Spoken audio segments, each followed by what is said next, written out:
Hey comrades, welcome back. I hope that everyone has had a great week. It's been a great week for me so far. It's been super nice to hear from some of you, so thank you so much to those of you who've taken the time to send me an email or write me a comment. I really love hearing from you. It's been really cool to hear how some of my videos have helped you with job interviews and helped you with your careers and even getting a new job. So I really like hearing about that, and I'm really grateful that you've taken the time to let me know. So if we haven't already connected on LinkedIn or Twitter, there are links in the description, so make sure you click on those. And if you are an HR professional and you're not on Twitter yet, I highly recommend it, and I think you might be missing out, but I'm going to make a video on that later, so keep an eye out for that one. So I had a request from one of you to make a video on how to engage with senior leaders with confidence.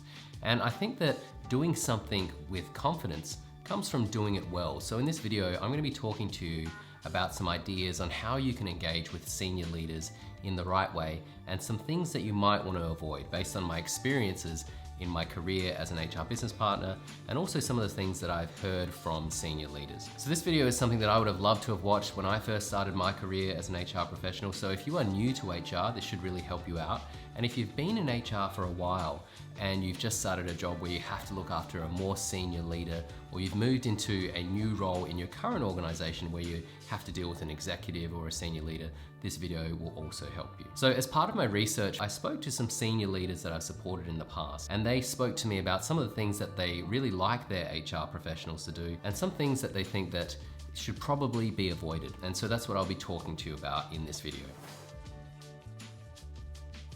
The first one that you want to watch out for, the thing to avoid, is a lack of preparation. So senior leaders or executives, they're obviously very busy people. Most of the time, they're going to be very time poor. And a lot of the time, their days, they're going to be managed quite closely. And I've heard about executive assistants who have managed their executives' days down to 15-minute increments. So it's really important that you are respectful of their time. And a really easy way to show them that you value their time and to strengthen the relationship with them is to make sure that you're on time, if not early, to your meetings with them. So try to get to their office or the meeting room a bit before the time that it's due to start. So you might think that some of this stuff is pretty minor and it doesn't really matter, but it really does. And a key factor in the workplace in terms of who people choose to work with is likability, how much a person is liked. And there was a great article in the Harvard Business Review called Fool versus Jerk, which discusses likability versus competence in the workplace. And it talks about how people will choose to work with someone who is maybe less competent than someone else if they are more likable. It's a really interesting article. I highly recommend that you have a read of it. I will include a link in the description. If you are more of a video type person, I've also put together a video where I discuss the article in detail. So I'll include a link in the description if you'd prefer to watch that instead. So back to being prepared. If you show up to a meeting with a senior leader or an executive and you have half finished work or you haven't delivered on a previous commitment, obviously that is not a good idea. And that type of behavior and that type of action, it's probably gonna lead to you feeling nervous, and that will kind of color the way that the meeting goes, and it will probably lead to you feeling less confident. So if you did have to think about what piece of work you should prioritize over another piece of work, I'd recommend that you always try to prioritize your senior leader or the executive that you're supporting, prioritize their piece of work. So the next thing that you want to avoid is never having an opinion or a recommendation. And I remember when I first started my career, I was only 20 years old, and the HR department that I was working in, the leaders, they were really good at throwing you in the deep end and really letting you learn through trial and error. And it was kind of a sink or swim situation. And I remember they gave me a client group that I had to look after where I was dealing with pretty senior leaders. So I'm talking 20 or 30 years of career experience, which it's not an unusual thing for an HR professional to have maybe 5 years of experience and you're guiding and advising a senior leader who has far more career experience than you. But it's still important to make sure that you have an opinion on various matters, and especially on things related to HR. So even though you may have far less experience, I think it's still important to have an opinion on what is being discussed, even if it is within a sphere of expertise that you're not really familiar with. It shows that you're interested in the business and that you're engaged in what is going on. So over the course of my career, I've worked in some pretty technical organizations, and I've found that when I contribute and offer an opinion on things that are not exactly within my realm of responsibility, it's often been well received by senior leaders that I've been partnering with, because it gives them an opportunity to teach me something when I often get it wrong, and it also shows them that I'm interested in their business and I'm trying to learn and trying to understand it. So make sure that when you're dealing with senior leaders, you lean into having an opinion and you try to think about how you can contribute. The second one that you want to avoid is never having a firm recommendation. So in a lot of cases, as a leader becomes more senior, they spend less time doing the actual work and more time managing and influencing and making decisions. And when I say actual work, obviously they are still working, but the type of work that they're doing, they're not the ones who are crunching numbers in a spreadsheet or putting together a presentation. They're the ones who are making decisions based on the work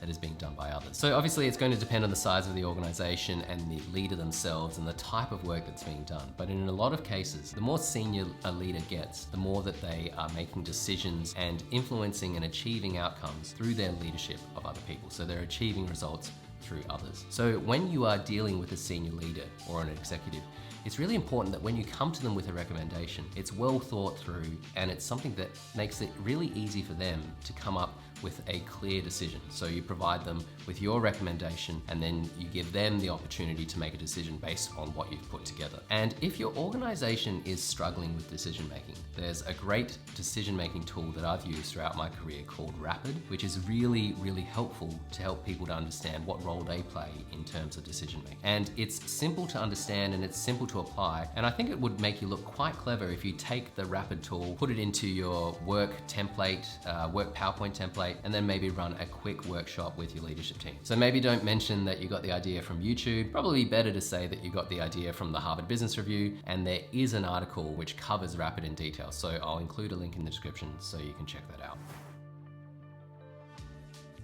Final thing that I think will frustrate senior leaders, and I've heard from senior leaders that I've worked with that it does frustrate them, is a lack of conviction. So as an HR business partner, you will often be called upon to influence senior leaders and executives in an organization. And when you're presenting your opinion or you're presenting a recommendation, it's important that you do so with conviction. And in some cases, the executive that you're supporting, they might genuinely not believe in what you're saying and they might have an issue with it. And in some cases, they might just challenge you to see how firmly you believe in the recommendation. And in some cases, they might just like to have an argument and they might want to see how tough you are. So I think it's really important as an HR business partner, when you are dealing with senior leaders, to make sure that you're confident and you have conviction in terms of the opinion and the recommendation that you're presenting. It's really important to get better at influencing and negotiating so that when you're dealing with senior leaders, you can hold your own. So realistically, a lot of the time as an HR professional, it's going to be unlikely that you have the decision-making authority. So it's important to learn how to negotiate and influence senior leaders,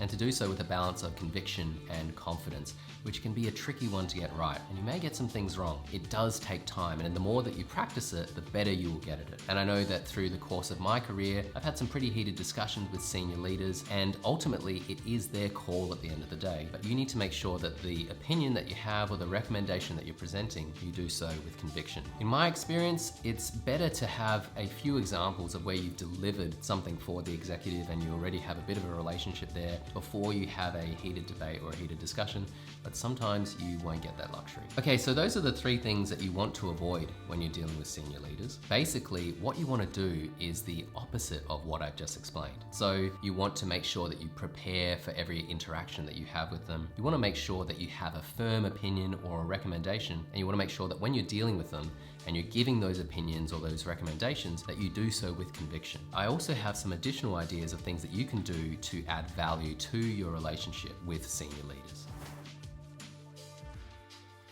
So senior leaders or executives, they're obviously very busy. So one way that you can add further value to the relationship, which will ultimately increase your confidence, is to take charge of a problem for your senior leader. This is also a really good way to demonstrate initiative. In some cases, the problem that you take ownership for, it may not be something that you would ordinarily be responsible for, but taking ownership of it is a great way to demonstrate that you are keen to support your executive and to provide value to the relationship. And it's also a great way to build your confidence when you learn about something that you ordinarily wouldn't be responsible for. And it's a great way to learn about the business that you're supporting.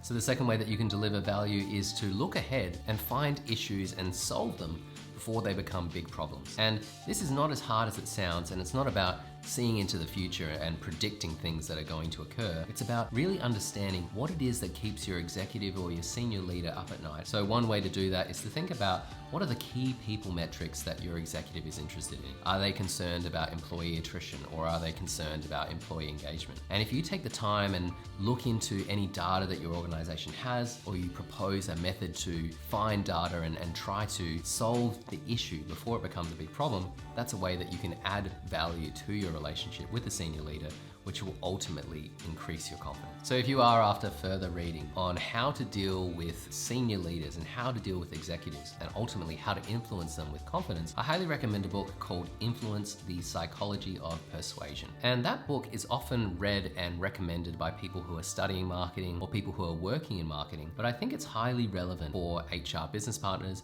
and HR professionals who have to work with senior leaders, or really anyone in your organization. As an HR professional, you're often called upon to influence people, and I think that book is a great way to learn the basics and some of the theory behind the psychology of influence. So I have an affiliate link in the description, so if you would like to help me earn some of those influencer big bucks that I hear so much about but can't seem to make, that would be great. Good times. So being an HR business partner, it can be a difficult role, and lately I have been coaching some HR business partners on how to perform their roles better and also how to perform better in a job interview. So obviously not everyone can afford professional coaching, so I've put together a video in which I answer some common HR business partner behavioral-based job interview questions.